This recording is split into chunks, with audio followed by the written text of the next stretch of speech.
Está aquí en los estudios la senadora Lucía Topolansky. ¿Cómo le va, senadora? Bien, bien. ¿Anda bien? Bien. ¿Está contenta? Y estoy contenta, votamos muy bien.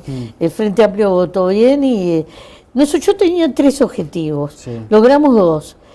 Los 3 objetivos eran ganar en primera vuelta, ese no lo logramos, mayoría parlamentaria, ese lo logramos, y que no saliera la reforma constitucional, claro. Y ese lo logramos.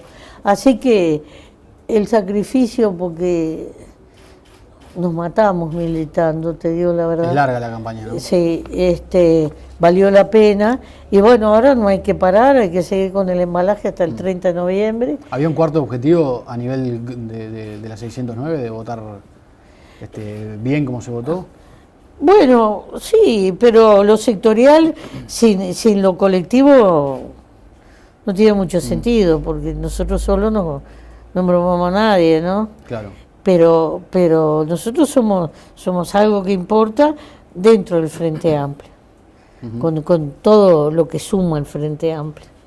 Claro, pero esa distribución de fuerzas también es importante. Después. Ah, sí, nosotros hemos roto una tradición, de algún modo, que se venía dando en Frente Amplio, que era que todas las elecciones, un poco quien sacaba más votos era uno distinto. Se iba renovando mucho a la partir interna, de que nosotros llegamos, bueno, como que quedó que ya creo que es la 4ª votación seguida que somos, salvo la interna que es una elección que nosotros no le pusimos toda la garra que le pusimos a la nacional, porque para nosotros la interna no sirve para nada, habría que eliminarla. Los demás siempre estuvimos ahí, con más margen, con menos margen. Claro. Aumentamos los votos en relación a la elección pasada, yo qué sé. Además, estamos contentos porque sacamos, por ejemplo, 2 diputados en Colonia. No lo pensábamos. Estábamos peleando por uno, sacamos 2. ¿Por qué votó también en el interior el Frente Amplio? Que fue una de las grandes sorpresas y una de las explicaciones, ¿no? Sobre todo de la mayoría parlamentaria. Esto habría que analizarlo con más tranquilidad, ¿no? De entrada se notó cuando arrancó la campaña que el interior estaba más efervescente que Montevideo. Montevideo estaba frío al principio, repuntó en el último mes. Eso es una observación de la realidad, diría. Después, yo creo que estos gobiernos de frente fueron los primeros que le dieron a la descentralización contenido, porque la palabrita es muy linda, pero que a los intendentes les llegue en tiempo y forma los dineros que les tienen que llegar desde la OPP, todos los proyectos que se hicieron, aunque muchas veces las intendencias se los quieren apropiar, pero es el gobierno central más la intendencia, que se hicieron muchísimas obras, más el esfuerzo por creación de fuentes de trabajo, por ejemplo. El presidente tuvo mucho trato con los intendentes, por ejemplo. Bueno, ¿no? Se jerarquizó, eso también jerarquizó el organismo Congreso de Intendentes. Claro. Nunca había tenido esa se arregló lo de las patentes, se arregló las deudas con UTE, todas esas cosas. Bueno, yo creo que todo eso incidió. Yo te iba a decir otra cosa, ahora se me fue de la cabeza, pero creo que la descentralización la descentralización que acompañó la Universidad de la República, ¿por qué? Porque tuvo rubros. Con el presupuesto que tenía de gobierno anterior no hubiera podido hacer esa descentralización. El despliegue de UTU, de oferta tecnológica, la creación de la Universidad de la Educación, y ni que hablar las leyes de inclusión social, ¿no? Como la protección al peón rural y demás. Es decir, todas esas cosas yo creo que incidieron en un clima. Y en algunos departamentos puntualmente, que votamos muy bien, votó muy bien el Frente, nosotros votamos muy bien como Salto, se había vendido un poco la imagen del intendente de Salto como el superintendente. Sin embargo, cuando él se retira hay un lío bárbaro de un agujero fiscal muy grande. Apenas se habían pagado los salarios de octubre, había deuda con todos los proveedores de intendencia. Yo llegué a Salto esos días, había una efervescencia, era una olla de grillo, y eso se reflejó en la votación, porque sumado Sí. Ahí también hay una diferencia que parece cada vez más notoria entre las elecciones municipales y las elecciones nacionales, ¿no? Como que los ciudadanos van optando en función de cada elección, cuando tienen que elegir los diputados de su departamento. Que el ciudadano sea libre, me parece fantástico. Eso no lo debemos perder mucho. Yo de todos modos, aunque no tendría inconveniente, me parece mejor que fueran el mismo día las elecciones municipales habilitando el voto cruzado. Cruzado entre partidos. Pero entonces menos gastadero de plata, menos gastadero de todo, de esfuerzo, que uno termina hartando a los ciudadanos. Porque además los gobiernos municipales no son simples administradores de lamparitas de luz, de basura y eso. Tiene que haber políticas de desarrollo departamental, de desarrollo urbano. Una cosa de alta política, si se encara bien. Yendo nuevamente a la votación y a la interna, el MPP votó muy bien, tiene 6 senadores. No sabemos el sexto, puede ser nuestro o de Darío Pérez, pero de todo modo es del frente. Claro. Una aparición en el Senado del grupo de Sendic con 2 senadores. Bajó el Frente Liber Sereñi. ¿Qué lectura hace usted de cómo se ha dado la correlación de fuerzas a la interna? Bueno, la votación que tuvimos nosotros a mí no me llamó la atención porque nos matamos militando. Y cualquiera que haya seguido la campaña nos habrá visto en todos lados. Y si alguno se molestó en seguir la campaña de la 609, la cantidad de actividades que hicimos no las hizo ningún otro grupo del frente. Y la militancia paga. Termina pagando. Porque no suple toda la fuerza militante, no la suple la televisión ayuda. Y hay que hacerla, la publicidad, pero no suple. Pero yo le digo, yo de aquí salgo para las Olimpiadas de Veteranos, porque me trillé todas las ferias, estuve en todos los banderazos, acompañé casi todos los actos de cierre de la fórmula, hice los actos de cierre departamentales de mi sector y nacionales. Es decir, no paré un minuto y no fue la única de las 609. Así lo hizo el senador Agassi, así lo hizo Bonomi, así lo hizo Almagro, así lo hizo el diputado Sánchez, el diputado Cayani, Ivonne Pasada, Susana Pereira, algunos que son nuevos, que van a ser diputados nuevos, pero que ya estuvieron militando esta campaña, como Daniel Placeres. Es decir, nos fajamos a 1000, y la gente le gusta la proximidad Sí, claro. Claro. Ahora, y a la interna entonces, ¿cómo quedan las fuerzas? ¿Cómo ve usted la redistribución de fuerzas? A la interna no es muy problemático en el frente, porque todos vamos con un programa único. Sí, pero después hay visiones distintas sobre algunas políticas. Pero en los partidos que hay, que por ejemplo, en el caso de la calle Larrañaga, que tenían 2 programas diferenciados, es más complicado. Nosotros, esto que se dio en llamar el Grupo de los 8, el sublema nuestro y demás, trabajamos desde antes del Congreso, y al Congreso llevamos un documento de propuestas que prácticamente todas fueron votadas. Quiere decir que nuestro pensamiento está incluido en lo que dice. Después están los énfasis, lo que yo llamo los énfasis. Claro. Porque yo puedo decir, por ejemplo, como dice el programa del Frente, 6% del PBI, de un PBI que además viene creciendo para la educación. Muy bien, eso fue votado, todo el mundo lo comparte en el frente. Yo puedo decir, bueno, me gustaría que con ese volumen de plata se hiciera centro en secundaria, que es el punto que tenemos más flojo. Y otro me puede decir, no, mira, mejor sería la educación universitaria. Bueno, eso se discute a la interna y se resuelve. Pero han habido diferencias cuando se gobierna. Bueno, porque obviamente hay visiones distintas sobre porque temas. obviamente que un partido político como el Frente, que es unidad en la diversidad y tiene democracia interna, además somos discutidores los de izquierda, obviamente, pero siempre resuelve, siempre hay alguien que se está fregando las manos, ahora se dividen, y nunca sucede eso. Ahora, ¿cree que el hecho de que el grupo de Astori, por ejemplo, haya votado menos puede generar problemas a futuro? No, porque para nada. Ahí había un balance que más o menos se iban... No, para nada, está balanceado, porque además nosotros, que ya el periodo que termina, tuvimos también la mitad de la bancada nuestra prácticamente, no llegábamos a la mitad, pero Sí, estaba. 6 senadores y 20 y pico de diputados. Somos dialoguistas y tolerantes. Es más, algunos nos dicen que somos medios bobos, que regalamos bancas.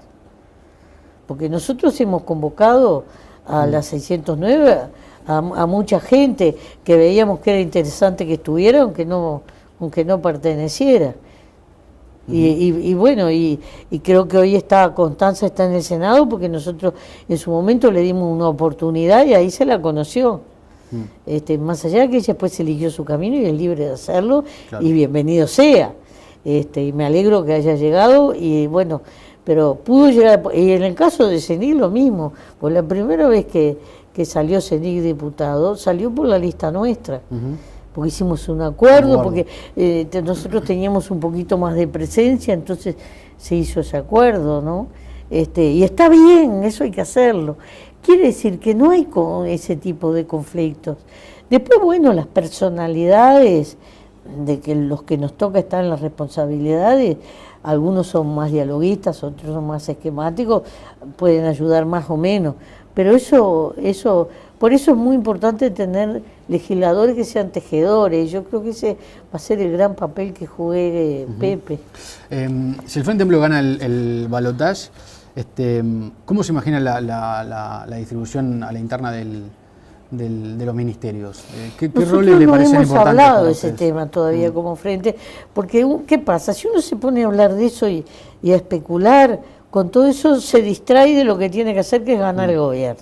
¿Pero qué áreas le parece a ustedes muy importantes en la gestión, más allá de quién ocupe los lugares? En el momento que se asume la presidencia tiene que haber 2 ministros que estén nombrados, que es Relaciones Exteriores y Defensa. Sí. Pero de eso no se ha hablado todavía. Pero pienso que Tabaré con su equipo lo habrá conversado, pienso yo. ¿El presidente podría ser un buen ministro, un buen canciller? ¿El presidente Mujica? Sí. Ni se me había pasado por la cabeza. Es la primera vez que me lo pregunto. En algún momento se había manejado su nombre, se había insinuado por la proyección internacional que ha tenido en estos años. Él ha tenido una buena proyección internacional y lo único que yo sé es que algunos países, o prácticamente todos los países latinoamericanos, cuando termine la presidencia de Samper en UNASUR, lo quieren para allí, para ese lugar. Pero es lo único que escuché, lo otro no, novedad. ¿Usted lo ven en un cargo así, digamos, con más cabeza hacia el exterior que hacia el interior del país? Yo no sé, no lo pensé esto. Él sería un buen embajador, un buen representante de Uruguay, porque evidentemente lo ha hecho visualizar al Uruguay. Pero el ministerio es mucho más que eso. Claro. La política exterior, una de las cosas que nos criticaron en este tiempo, y que yo creo que fue de las más injustas, es que decían, no, hay que profesionalizar la Cancillería. El único canciller después de la dictadura que es un profesional de la carrera diplomática es Almagro. No le era Didio Perti, no le era Brauno. Entonces, hubo una gran incoherencia allí cuando se pegaba por ese tema. Almagro fue un profesional y por eso yo creo que los países de América lo están proponiendo para, ahora en febrero se resuelve si va a la OEA o no, entonces porque por sus condiciones de profesionalidad. ¿Y le parece que Mujica podría ser más útil en un rol hacia el exterior o hacia el interior del país en los próximos años? Yo creo que Pepe puede ser muy útil en la articulación. A la interna. Sí, la bancada del Frente, el Frente Amplio, la fuerza política, y mismo el diálogo con la oposición y los sectores sociales, porque es un hombre de diálogo. Porque fíjese que en estos 5 años, este fue el gobierno que más dialogó desde la salida de la dictadura. Sí. Esto no lo puede dudar nadie. Eso es reconocido por la oposición. Tirios y troyanos. Mencionamos lo de los intendentes, por ejemplo. De que me sonaba el teléfono, que tengo un gallo como sí. Y era la rañada, me decía, soy el guapo, tendría que hablar con Pepe, para un minuto, tomá. De eso, esa conexión, esa apertura al diálogo con la oposición, con los sindicatos, con los empresarios, con el que se descuidó. Además, este fue el periodo de gobierno donde más, esto está constatado por la Universidad de la República, más leyes de las que vinieron con iniciativa del Poder Ejecutivo se transformaron en el Parlamento. Los que dicen que el Parlamento no hizo nada están muy equivocados, estaban muy distraídos. Y donde no solo le dimos una enorme participación a la oposición en el gobierno, porque se integró la oposición en las empresas públicas, los servicios descentralizados, acordamos la integración del Tribunal de Cuentas, de la Corte Electoral, de la Suprema Corte, del TCA, del Fiscal de Corte, etcétera, etcétera. Todo eso fueron grandes negociaciones que las llevamos adelante Rubio, Daniel Martínez y yo en el Senado. Y hemos sido un gobierno dialoguista. Entonces eso es conservar ese importante, gente que tiene más habilidad que otra. Bueno, yo creo que Pepe puede ser muy útil, le puede ser muy útil a Tabaré para esa parte, y bueno, sería la interna. ¿Usted cree que va a asumir la banca entonces? Sí, la banca ya dijo que la iba a asumir, ¿cómo no? ¿Por qué no la iba a asumir? ¿Y se va a quedar en el...? No sé si se quedará todo el periodo, pero nosotros hemos diseñado nuestras bancas para todos los legisladores en equipo, tratar de al primer suplente por lo menos darle mucha visibilidad, que fuera un equipo el que trabaje, de modo de ir procesando gente. Que pueda ingresar a sala en determinadas circunstancias. Claro, muchas veces, o llevar adelante determinados temas, como hizo, por ejemplo, el sector de Rosadilla con Clavijo. Clavijo se ocupó de los temas de industria, siempre que había un tema de industria entraba él y bueno, defendió la ley de megaminería, hizo una labor muy interesante y entonces se promueve gente. Claro. El suplente de Pepe es el ingeniero Berterreche, que tiene excelentes patentes de gestión, porque estuvo en la Dirección Forestal, en el Ministerio y después en el Instituto de Colonizaciones. Es un hombre mucho más joven y muy capacitado, y bueno, ellos van a compartir esa banca. Claro. Si Pepe va a hacer todo el periodo, no lo sé, porque eso puede depender de muchas cosas, porque si por ejemplo se decide eso de UNASUR y va para UNASUR, por ejemplo, para poner una razón. Solo que él va a asumir después del primero. Bueno, no puede asumir el 15. Tiene una changa, como dice él. Podría asumir si renunciara, pero no va a renunciar. Pero se complicaría todo. Entonces, ¿y quién va a tomar el juramento a Tabaré Vázquez? Yo, porque va por línea. ¿Usted también agarró esa changa? Y ya... Yo agarro todas esas changas. Ya lo hizo, una mujer de changa. Lo hizo como mujer. Mire, el asunto es así. El Uruguay es previsible en esto. Si el presidente se muere o renuncia, entra el vice. Si el vice se muere o renuncia, entra el senador más votado. Si el senador más votado se muere o renuncia, entra el segundo. Todo por la misma lista. Sí. Cuando salió Tabaré con Nino Boa, el senador más votado había sido Mujica. Por tanto, fue él el que protagonizó todo lo del 15 de febrero y 1 de marzo. Sí, ¿está? Muy bien. Pero después se fue para el ministerio. Y no fue el suplente Mujica, que era yo, el que siguió ese papel. Siguió el que seguía en la lista, que era Fernández Huidobro, que entraba cada vez que Nino Boa no estaba para hacerlo. No estaba. Y una vez que coincidió que no estaba ni Tabaré, ni Nino Boa, ni Fernández Huidobro, entró Curiel. Curiel, que fue presidente por unas horas. Que es el que siguió. Sí. Siempre es así. Bueno, en esta legislatura, como yo era la senadora más votada, fue la que hice todo el tramiterío de los juramentos. Ojo, que es bastante salud. Una burocracia. Porque a todos les tenés que preguntar lo mismo. Las mismas frases. Sí. Bueno, ¿Y fue presidenta usted durante...? Fue presidente en 3 oportunidades, fue bastantes veces vicepresidente. Claro. Ahora estoy en la vicepresidencia, ahora mismo, porque Danilo está en México. Claro. Entonces, y en el próximo periodo, el que le correspondería por ese sistema es a Mujica, asumir la presidencia en esas circunstancias. En esas circunstancias sería Mujica, lo cual no quiere decir, porque la gente se confunde, el presidente del Senado se nombran 3 vicepresidentes que asumen en el momento que el presidente sale de sala, esto, Claro. lo otro. Pero si el presidente pide licencia, no asumen ninguno de los 3 vicepresidentes. Asume el senador más votado, de la lista que más es el votada, sucedor. Entonces, si Mujica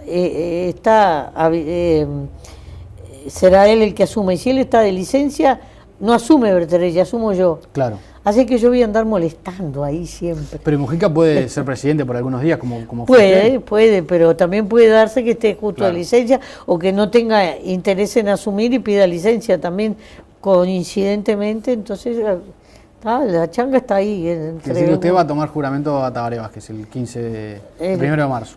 Voy a tener que... Se va a dar una cuestión interesante porque la vez pasada, el 15 de febrero... tomé el juramento a todos y el desfile militar lo hice con la compañera Ivonne Pasada, que es de la 609, y ahora lo voy a hacer con Alejandro Sánchez, que es de la 609, porque fue el diputado más votado.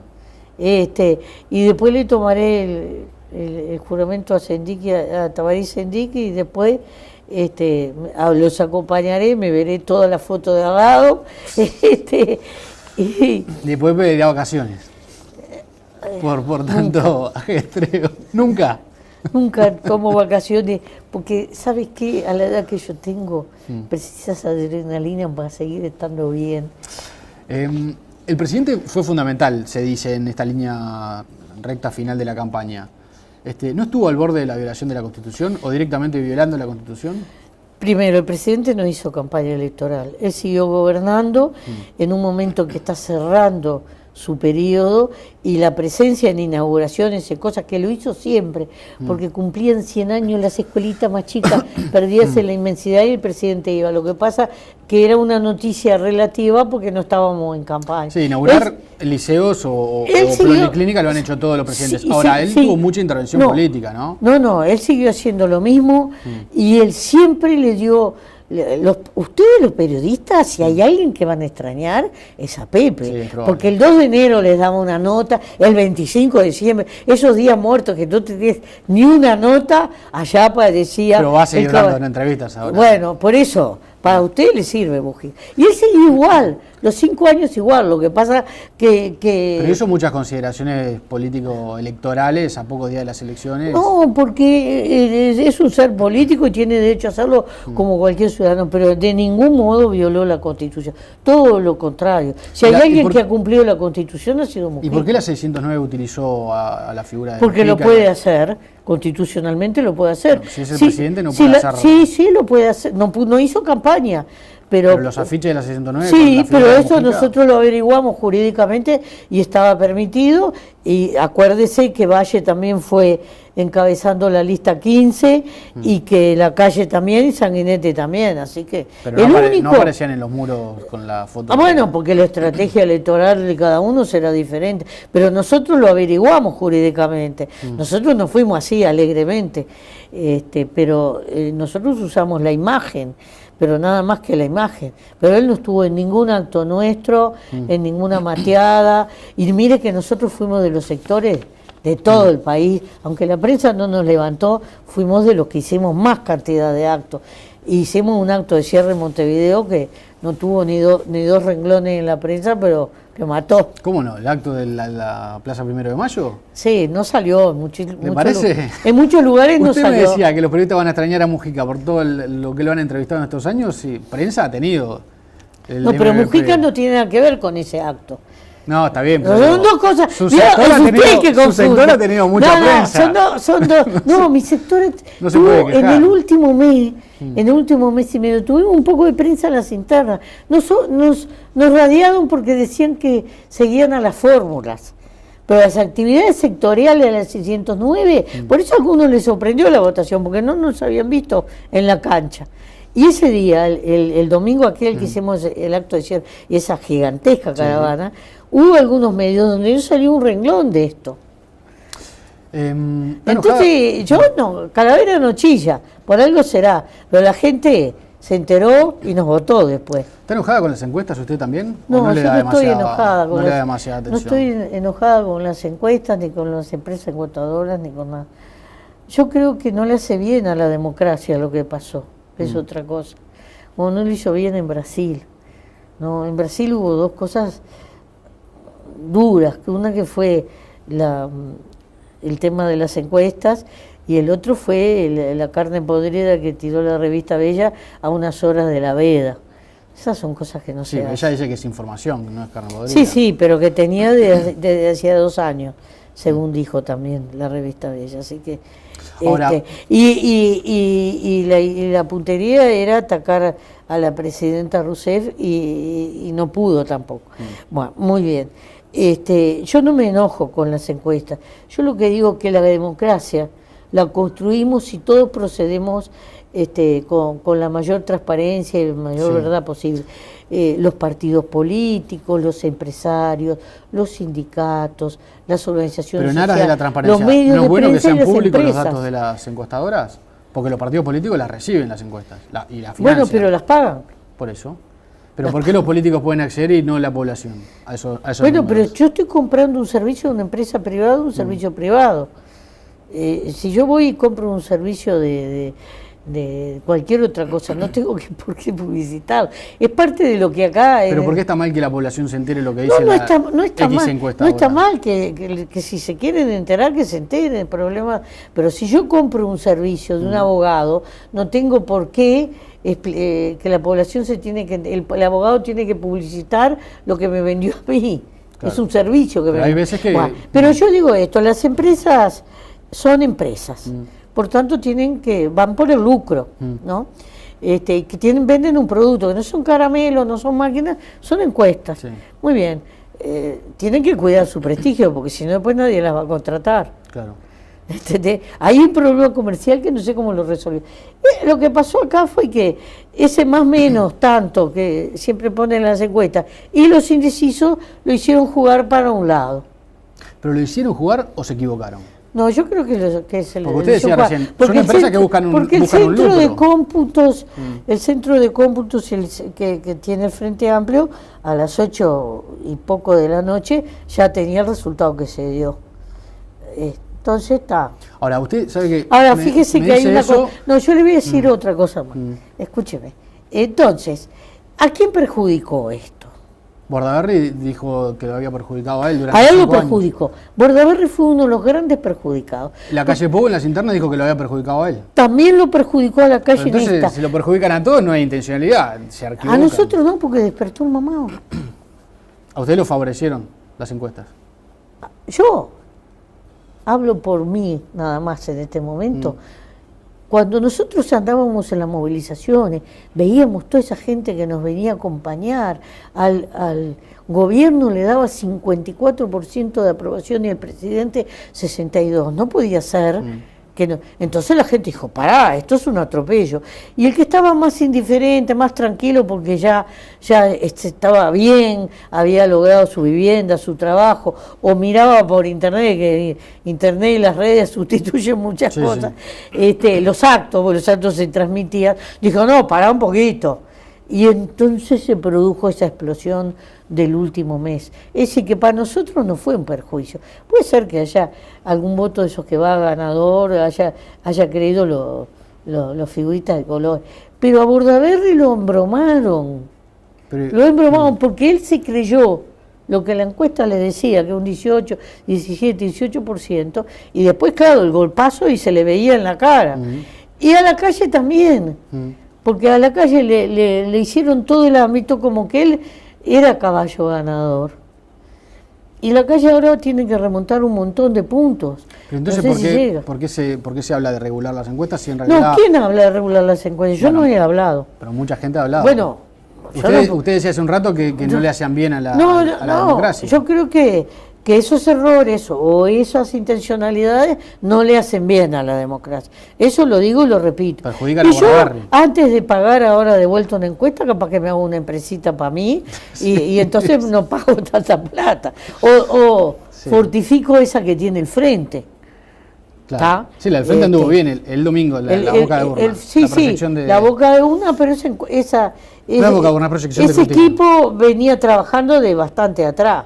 Así que, entonces, en realidad también se perjudican las empresas con esto. Y sí, claro, Y entonces, ¿qué van a hacer que es difícil entender ahora la para intencionalidad. noviembre? Por eso se entreveró la yegua, se entreveró todo. Capaz que alguno, y andan por ahí toda cantidad de chistes que no lo voy a hacer al aire porque respeto a las personas, pero anda todo tipo de chistes porque el uruguayo es ingenioso, Creativo. creativo. Sí. Entonces, ¿qué sucede? Todos tenemos que bajar los decibeles y ponernos las pilas. Vamos a hacer las cosas bien para el próximo, para mayo, por ejemplo. Vamos a hacer las cosas bien. Si las hacemos todos juntos bien, porque igual, la verdad, única encuesta, yo se lo dije el domingo a muchos medios que me presionaban para que opinaba que el presidente... En la huella de Sereñi, sí, la que no llegaba, que que las encuestas a boca de urna que se conocían ya en esa tarde le estaban dando al Frente Amplio bastante por debajo de lo que votó. Que perdíamos la mayoría Sí. parlamentaria, etcétera. Yo decía, la verdadera Toma un poquito más de agua, si quiere. Lo que decían las encuestas obviamente es que el Frente Amplio no iba a obtener la mayoría parlamentaria. Eso fue prácticamente todas, no todas, pero la casi todas las verdadera empresas. cifra estaba metida en las urnas. Claro. Entonces yo le dije a la prensa, cuando las urnas hablen, opinaré. Claro.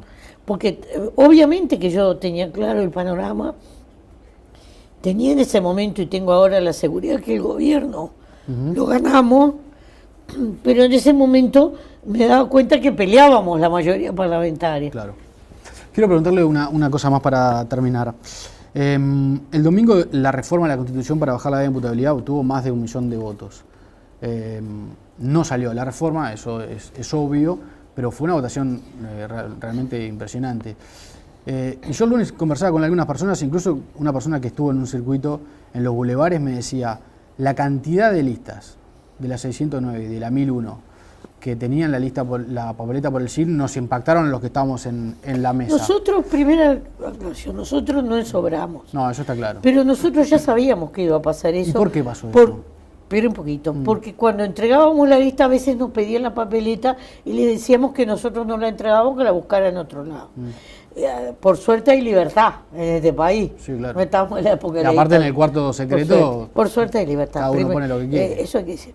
Yo creo que en los barrios donde se votó más la papeleta por el sí, que son los barrios de la periferia de Montevideo y algunos lugares puntuales del interior, seguramente, no tengo los datos, son los barrios que están más atacados por el tema de los chorros y demás, y lo viven, porque no tienen el Rottweiler, la empresa de seguridad, el rejerío y los alambres esos. Claro. Entonces se sienten más vulnerables.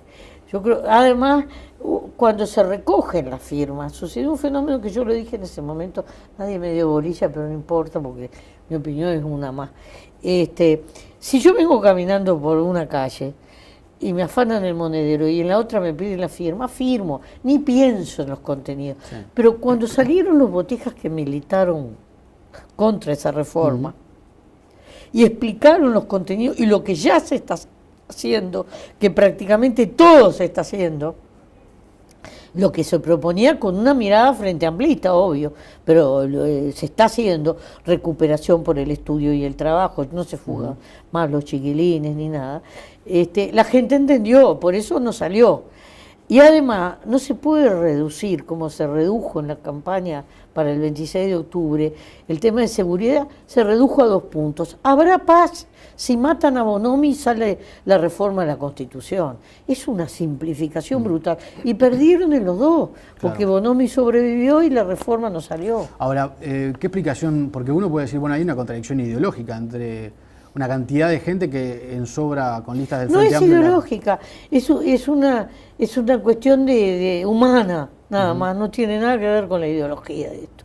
Porque la gente fue suficientemente perspicaz para darse cuenta, que sobre todo los más humildes, que con los gobiernos del Frente les ha ido bien. Con los gobiernos del Frente les fue bien al grande, al mediano y al chico. Sí, por eso votaron en 48% al Frente Amplio, esa fue la evaluación que hizo muchísima gente. Entonces, ahora, pero en la reforma... Ese es un tema puntual que se predicó con una campaña muy direccionada contra Bonomi, cuando ha habido uno de los ministerios donde ha habido reformas más grandiosas es en el Ministerio del Interior, donde en este momento es el único país de Latinoamérica que no tiene cárceles hacinadas, por tanto podemos empezar la recuperación de los no presos, pone en cuestión, entonces, y bajamos del 70 al 50 y vamos a bajar al 30, y no es así, recuperaré los presos todos hacinados como los tenía. No, a nosotros no nos hicieron una huelga policial como a Ramírez, no trajimos módulos para ampliar cárceles como hizo Stirling, que eran como latas de sardina, no hicimos nada de eso, y la gente lo entendió después, lo entendió cuando se lo empezamos a explicar. ¿Pero ese millón de votos no pone en cuestión la continuidad de Bonomi al frente del ministerio? No, para nada, al contrario, confirma todo lo contrario, porque esas buenas políticas fueron los que vinieron bajando los estándares. No tiene nada que ver. Al pobre Bonomi lo agarraron de cartón ligador. Usaron a Bonomi para la campaña. Sí. Entonces le ahora, pregunto, fíjese, si el 8%, si el 8% de los delitos lo hacen los menores, ¿qué solución planteaban para el 92% restante? Nada, no dijeron nada. No hablaron ni del deshacinamiento de cárceles, ni de nada. De todo lo que hicimos no hablaron. Y de alguna cosa que hablaban ya les estábamos haciendo. Pues yo me leí los programas, yo no talenteo. Sí. Segundo, el menor, nosotros estamos demostrando que el menor con estudio y trabajo se recupera. Vamos lentos, sí, porque hay que conveniar con las empresas públicas y privadas, encontrarle un lugar de trabajo, la habilitación del juez para que salga de la colonia, llevarlo a trabajar, el convenio con INAU, el sindicato y la empresa y la ONG que controla el proceso, pero todos esos chiquilines que han pasado por esa situación no han reincidido. Esta es la primera constatación, eso lo puede saber cualquiera. Si yo lo tengo allí encerrado y más años, capaz que lo salgo, tiene la reacción de como cuando suelto un perro de la cadena, porque salir va a salir, porque en Uruguay no hay cadena perpetua. ¿Entendés? Entonces, yo creo que en la polarización que se dio, nosotros convencimos más, evidentemente, porque si no... ¿Qué va a pasar el 30 de noviembre? Y vamos a ganar nosotros, creo yo. ¿Cuánto cree que va a ser? ¿En porcentaje? Sí, más o menos. ¿Va a haber mucha diferencia respecto al domingo? Pregúntesele a los encuestadores. Mira, acá puede haber tres escenarios, tres escenarios. Primero, hay gente que ya anunció, por lo menos la dirigencia, como es el caso de la Unidad Popular, que no va a votar a ninguno de los dos. Pero esos votos no cuentan en esta. Porque en el balotaje cuenta todo, hasta... Sí, claro. Es un balotaje exigentísimo el uruguayo. Es decir, el llegar con el 50+1 se cuentan los observados y los anulados. Acá no. El balotaje es el que se puede ganar por un voto. El que tenga más votos de los dos candidatos gana. Así que va a haber gente que no vote, ese es un escenario. Va a haber gente que vote a la calle, gente que vote a Vázquez. De los tres partidos, le diría yo. De Unidad Popular, el Partido Independiente, que recién el fin de semana va a tomar el consejo, porque todos los que dan son consejos. E incluso del Partido Colorado, porque hubo manifestaciones bastante públicas de algunos integrantes. Entonces, y no sé si todos los del Partido Nacional lo votarán. La otra vez no hubo gente del Partido Nacional que no lo votó al otro de la calle. Así que es muy difícil. Esta sí que es brava para las encuestadoras. Le agradezco mucho por haber venido. No, gracias a ti. Muy amable. Está aquí en los estudios la senadora Lucía Topolansky. ¿Cómo le va, senadora? Bien. ¿Anda bien? Bien. ¿Está contenta? Y estoy contenta, votamos muy bien. El Frente Amplio votó bien y yo tenía 3 objetivos. Logramos 2. Los 3 objetivos eran ganar en primera vuelta, ese no lo logramos, mayoría parlamentaria, ese lo logramos, y que no saliera la reforma constitucional, y ese lo logramos. Así que el sacrificio, porque nos matamos militando, te digo la verdad. Es larga la campaña, ¿no? Sí, valió la pena, y bueno, ahora no hay que parar, hay que seguir con el embalaje hasta el 30 de noviembre. ¿Había un cuarto objetivo a nivel de la 609 de votar bien como se votó? Bueno, sí, pero lo sectorial sin lo colectivo no tiene mucho sentido, porque nosotros solos no embromamos a nadie, ¿no? Aumentamos los votos en relación a la elección pasada, yo qué sé. Además, estamos contentos porque sacamos, por ejemplo, 2 diputados en Colonia. No lo pensábamos. Estábamos peleando por uno, sacamos 2. ¿Por qué votó tan bien en el interior el Frente Amplio? Que fue una de las grandes sorpresas y una de las explicaciones, ¿no? Sobre todo de la mayoría parlamentaria. Esto habría que analizarlo con más tranquilidad, ¿no? De entrada se notó cuando arrancó la campaña que el interior estaba más efervescente que Montevideo. Montevideo estaba frío al principio, repuntó en el último mes. Eso es una observación de la realidad, diría.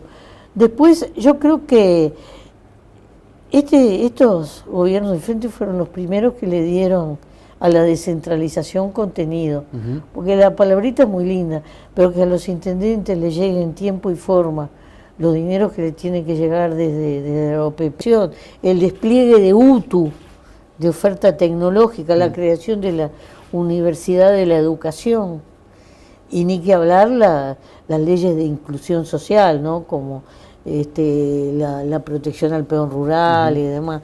Es decir, todas esas cosas yo creo que incidieron en un clima. Y en algunos departamentos puntualmente, que votamos muy bien, votó muy bien el Frente, nosotros votamos muy bien como Salto, se había vendido un poco la imagen del intendente de Salto como el superintendente. Sin embargo, cuando él se retira hay un lío bárbaro de un agujero fiscal muy grande. Apenas se habían pagado los salarios de octubre, había deuda con todos los proveedores de intendencia. Yo llegué a Salto esos días, había una efervescencia, era una olla de grillo, y eso se reflejó en la votación, porque sumado, sí. Ahí también hay todos los proyectos que se hicieron, aunque muchas veces las intendencias se los quieren apropiar, pero es el gobierno central más la intendencia, que se hicieron muchísimas obras, más el esfuerzo por creación de fuentes de trabajo, por ejemplo. El presidente tuvo mucho trato con los intendentes, por ejemplo. Bueno, ¿no? Se jerarquizó, jerarquizó el sí. organismo Congreso de Intendentes. Claro. Nunca había tenido esa se arregló lo de las patentes, se arregló las deudas con UTE, todas esas cosas. Bueno, yo creo que todo eso incidió. Yo te iba a decir otra cosa, ahora se me fue de la cabeza, pero creo que la descentralización la descentralización que acompañó la Universidad de la República, ¿por qué? Porque tuvo rubros. Con el presupuesto que tenía de gobierno anterior no hubiera podido hacer esa descentralización.